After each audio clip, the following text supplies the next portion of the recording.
This time on Rat and Cat, join me for a conversation about the coronavirus, stockpiling food and supplies, and some of the shortages we're starting to see out there.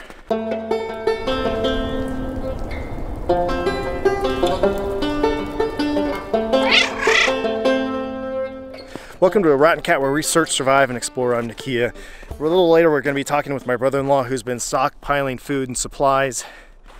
He's a programmer and a self-proclaimed expert on analog supplement systems.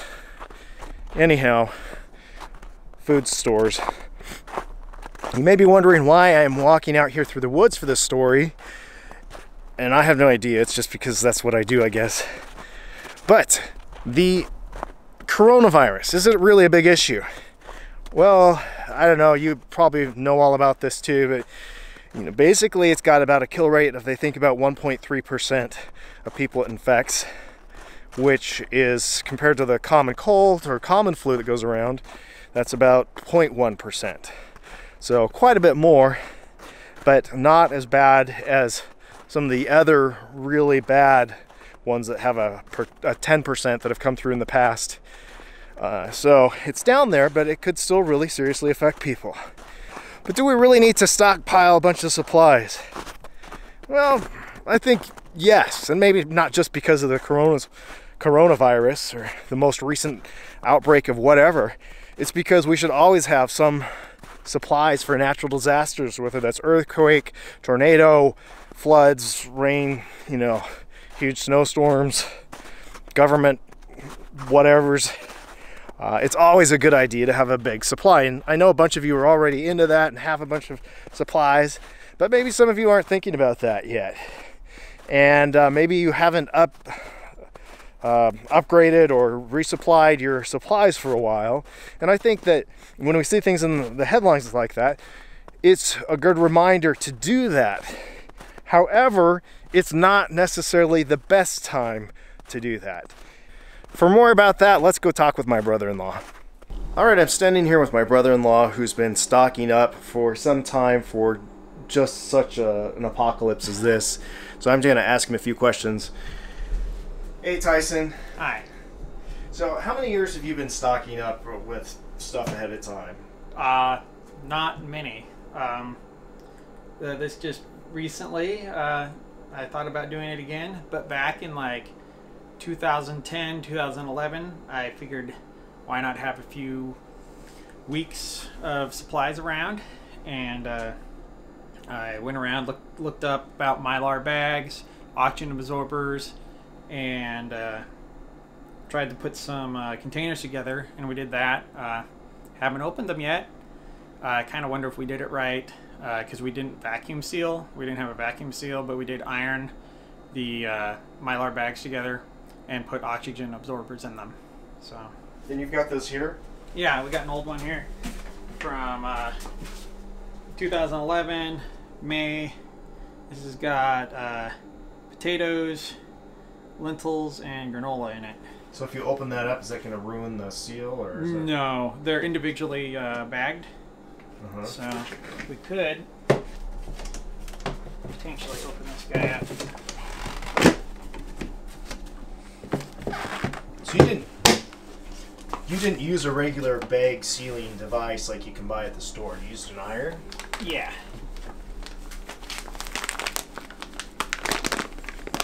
See, it's not really vacuum. It is vacuum sealed with a vacuum. No. See, that's why I don't know if I would actually use this stuff, because it is ironed across here with a metal. On the other side of the iron, you can see these lines. It was like a metal. It's almost like a door jam thing, and so we seal it with those. The reason it looks like it might be vacuum packed is because there's oxygen absorber in there, and it might have taken out enough oxygen to make it look like that. So, interesting. Yeah. So you have two. How many buckets like that do you have? Oh, I don't know, 6 or 8. Do you have any idea how many meals that would make? I had it calculated out back then. It's been so long. I don't know. You could probably go few weeks to maybe a couple months with this. So this bucket of food is almost 10 years old, right? Yeah. And I mean, is there any concerns? What's the biggest concern with that older food? My biggest concern with this would be in an anaerobic environment. That's where the botulism bacteria grows, and they produce a neurotoxin. So it's not necessarily the bacteria itself. It's I think it's what they excrete, and there's no smell or flavor or anything to it, so you don't know. I was curious. I haven't done this yet. But if there's like a certified lab that you can send some samples of this to, and they could then test it for either the botulism or the neurotoxin. You can boil. I've heard you can boil. Boiling will kill the bacteria, but it won't get rid of the neurotoxin. Oh, so, wow. yeah. So if it's been in there for a while, even if you kill a bacteria, their waste product is still in there. How many years do you remember before that starts building up? I don't know about that. So it's just a gamble. It's a gamble. With your life. What do they recommend? Like on this box that you bought, what's the shelf life on it? The shelf life on this one, it says up to 30 years.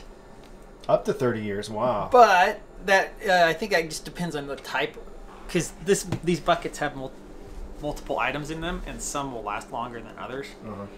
I think they say a minimum of 10. So yeah. And in the ingredients, each one of those show that they have a preservative with them, right? Yes, and each one in this bucket, they are vacuum sealed, I believe. But they do have, every one I've opened, they have an oxygen absorber that I've had to pull out. So. Wow. Whereas yours, the stuff that you packed yourself, doesn't have any preservative with it. No. It was just bulk, out of like a bulk container, and then the oxygen absorber. So. Yeah. Well, which is probably one thing that's nice about beans and grains that are, you know, if there's not moisture in them at least, they're seeds, so they should be kept. Yeah. They should keep quite a long time. Yeah, and I was looking at a site, and they were mentioning like the percentage of moisture that like different foods need to have out of them in order to avoid botulism. And I think most of these things that you purchase from the bulk food are probably okay. But like if you're like drying your own stuff, like the banana chips or other things like that, they need to get to a certain percentage of moisture removed in order to be considered safe. So you've decided to go ahead and start stocking up again. And what else here that you have now? What have you done different? Well, what actually got me interested this time was I think it was even before the virus thing, and there were some sources saying be prepared for a disruption, possible disruption. I was like, okay, it's not a bad idea to have a few things around. But I think I did it before that. I saw this breakfast container on Amazon, and it was going for $45, and I think it may have been a sale. There was only like 10 left, and so I just snagged one real quick just to try it out. I actually just wanted to try the food in it to see how it tasted. And it's not bad.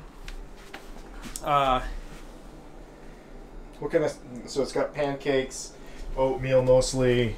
Well, yeah, pancakes, oatmeal, cream of wheat, and banana chips. And the banana chips were pretty popular. Those went pretty quick. But what I found interesting, after I did this, I went back after this news of, hey, there might be a disruption. You might want to have a couple things around for like a couple weeks in case maybe this grocery store shuts down because all the employees got sick or something. I went back and I looked at the price, and these things were going for $80 instead of $45. And I was like, oh, are people buying and reselling because the actual seller didn't have them anymore? and you had to buy them through on Amazon. There's like other sources, and they're going for $80 to $100. And I was like, well, maybe I should buy a few things after seeing that. But also, I looked at N95 masks, and Amazon was completely out of masks. I've never seen that. That's bizarre. Wow.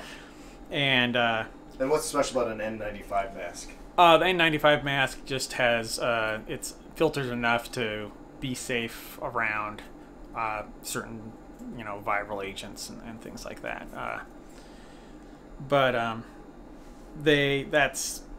it could be a false sense of security because it could get on your eyes, or just rubbing your nose or your face or whatever. Is just as bad. But I was just curious. I've never seen anything sold out like that on Amazon. Of course, I'm not really looking for things that are sold out, but it was sold out everywhere. And I checked like other stores, and they were sold out. And apparently, I was a month late on this one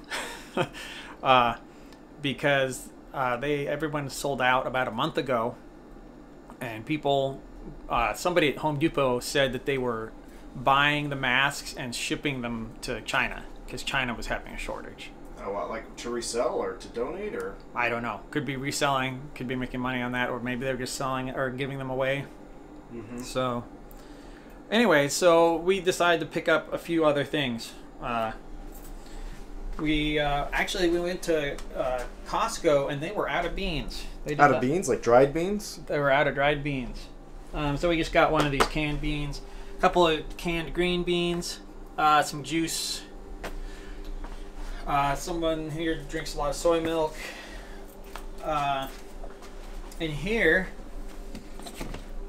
we've got a bag of rice that we picked up. Costco still had a lot of rice. They had a lot of varieties of rice. But the beans were apparently popular.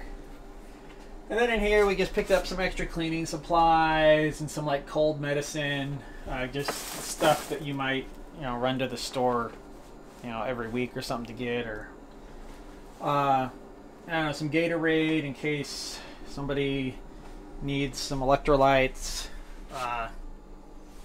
junk food, always important, applesauce, oatmeal, a couple big packs of oatmeal, and then a bunch of canned food. If you're a vegetarian, that's kind of easy because they have all this stuff that's canned that lasts like, I don't know, 2 to 5 years? I don't know what the date is on these things.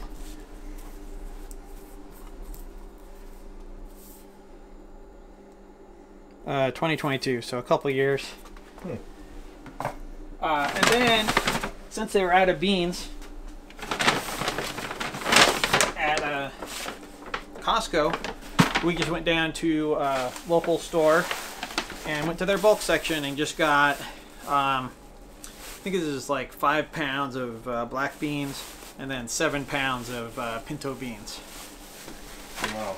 So between the beans and the rice, I mean, if you're just eating that, you could go quite a while. With all this stuff here, I'm sure you could like munch on stuff for a number of weeks to maybe even a month or two. Maybe longer if you rationed it out. But I'm not expecting that. I know. My parents' pantry is a room that's just stacked. I think it's 10 feet tall. And it really dwarfs this. Yeah, some of you are probably out there like that, but what do you think you learned? There's a lot of stuff out right now at the stores, box stores or physical stores, and online. I mean, you have any advice for people looking for stuff? Well, at this point, probably wouldn't hurt to go out and get a couple things, but don't go crazy. I mean, I saw that some stores in Italy where the shelves were going, like, they were cleaning the shelves off. I don't think it's going to be that bad, hopefully. But it wouldn't hurt to go see if you want to like stock up on a couple things, and also just might be interesting to go see how the shelves are doing. Yeah, just to get a gauge of what people are doing. And it sounds like you shop around too for online. Don't go with because on Amazon there's going to be some people scalping, basically. Yeah, I think there are some people on Amazon scalping. Yeah. All right. Well, hey, thanks. I appreciate it. And I think one other thing with the masks is that it sounds like a lot of people are buying those during these times of crisis. So if you're concerned about wearing a mask, if you like to do that for disease, that's something you need to have months in advance, not wait till there's some sort of outbreak or scare. Yeah. Right, and for people that have jobs that actually require those masks, what do they do now? You know, they better have had a couple around. Yeah, hopefully they have some sort of stock room at their work. Yeah, or like if they're working with a saw or sawdust or smoke or whatever. Yeah, you can't buy them right now. Wow. That's wild. And you checked other sites besides Amazon? Yeah, I looked at Lowe's and Home Depot. I think you would be better off finding them at a local store, like a, more mom and pop style, or even just a smaller chain. They might actually still have them around. Maybe a hardware chain. Yeah. All right. Did you look at other online stores at all? Well, I don't know if you call it an online store. I looked at Walmart because they ship and they were out. But I mean, Walmart also has something called Jet.com, which is separate. I didn't look at them, so. All right. Thanks. Yeah. So when you're seeing a natural disaster hit the headlines, that's probably when it's too late to actually go out and get the stuff, although you can get stuff and it's better to get what you can. But we should be having something that we have ahead of time, 6 months, whatever, all the supplies we think, so that we're not running into shortages. And I want to know what you have at home, what you think about this. What kind of supplies do you have? Do you have a massive bunker or just a small cupboard that you have supplies? Are you thinking about what would happen if something went wrong? Do you have enough to feed your family? Do you have enough to help your neighbors even if you needed to, or your loved ones that are nearby? If there's somebody who's an older person that maybe can't do this stuff for themselves. Anyhow, I look forward to reading your comments below, and I'll see you next time here at Rat and Cat. Until then, get out there, be safe, and enjoy the wild.